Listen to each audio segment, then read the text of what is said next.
Was absolutely entitled to defend himself, and that's why Trayvon Martin is dead, not because of racial profiling. Also Wednesday, protesters gathered at the Florida State Capitol to demand justice for Martin. The rally coincided with the 44th anniversary of Dr. Martin Luther King Jr.'s assassination. And in Miami, a march and candlelight vigil also called for justice while honoring the civil rights icon. I'm Mary Ellen Hopkins reporting. A husband and wife from Oklahoma were arrested after trying to manufacture and sell explosives. The couple were charged yesterday morning with manufacturing meth, bombs, and explosives. Police surrounded the home until the residents came outside. Several nearby houses were evacuated for 13 hours while SWAT crews decontaminated and stabilized the area. Police learned of the materials during a drug investigation earlier this week after nearby residents reported unexplained loud sounds and explosions. 5 people were killed and 13 others were left seriously injured when a motorhome crashed on a Kansas highway. The RV went off the road and into a ravine Sunday morning. Authorities say the victims of the crash made a Minnesota family who was returning home from a vacation in Texas. Investigators are actively searching for clues as to what caused the crash and the sequence of events that took place leading up to it. One thing police are sure of, however, is that none of the passengers involved were wearing seatbelts. An otherwise peaceful anti-bullying protest turned violent in Texas yesterday. The demonstration followed a funeral for 16-year-old Teddy Molina, a former student of Flower Bluff High School in Corpus Christi. Friends and family were invited to hold a protest outside of the high school when a fight broke out. 38-year-old Tommy Martin was arrested at the scene after starting a fight with several of the protesters, claiming someone had thrown rocks at the SUV he was driving. He has been charged with assault and public intoxication. Police are investigating.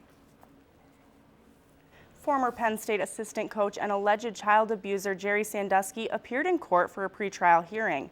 Sandusky wanted the charges dropped. However, the judge said that the court's decisions will be postponed because the grand jury investigation is still in progress. The trial has been delayed for 3 weeks in hopes that all evidence will be gathered and a final trial will result. Sandusky faces more than 50 counts involving sexual acts with 10 boys dating back to 1994. Sandusky has pleaded not guilty and remains under house arrest until his trial begins on June 5th. The U.S. and Afghanistan are close to a deal giving Afghan troops more control over night raids. Washington says the controversial military tactic is an effective way to fight insurgents. Nick Patton-Walsh takes a closer look. These are rare pictures of Afghan commandos hunting insurgents by raiding Afghan homes at night. Filmed by NATO's own cameras, they've been released as part of a PR offensive. When American special forces break into homes and arrest suspects, a vital part of the campaign, they say it deeply offends Afghans. So now America's hoping a deal with President Hamid Karzai will mean Afghan commandos like these do most of the raids. Here, no arrests are made and, as in most cases, NATO says, no shots are fired. Despite the fact that only meters away helicopters are opening fire on Taliban, these pictures make the raid seem pretty harmless.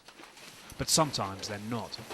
In September, prominent Afghan Sabah al-Melma was shot dead by US and Afghan commandos.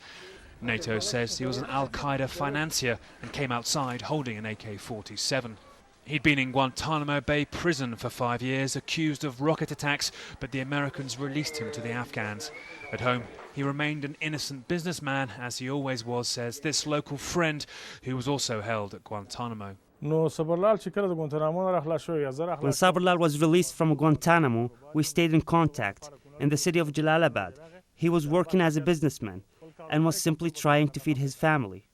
We did not see anything that would lead Sabrlal to be murdered. And if there were concerns, he should have been arrested and questioned. This case goes to the heart of Afghan anger over night raids. Some Afghans seeing a man held in Guantanamo for years without charge, who was then hunted down by the Americans in his own home. Whether or not Melma was still linked with al-Qaeda, which some US officials insist remained the case, there's another strange twist to his story. Just before his death, he was arrested and held for several days before a remarkable intervention. Some of President Karzai's senior advisors demanded he be released. We did not see or find anything on him, and we vouched for his good behaviour, and that's how we released him. He was an elder in our area. He was cooperating with the government and had met the president from time to time. He was always against Taliban. Any deal to put an Afghan face on night raids may make them more palatable to some, but their bitter past, their intrusion and the many lives they've claimed, whether in justice or in error, leave some Afghans impatient for America's longest foreign war to end. Nick Payton-Walsh, CNN, Kabul.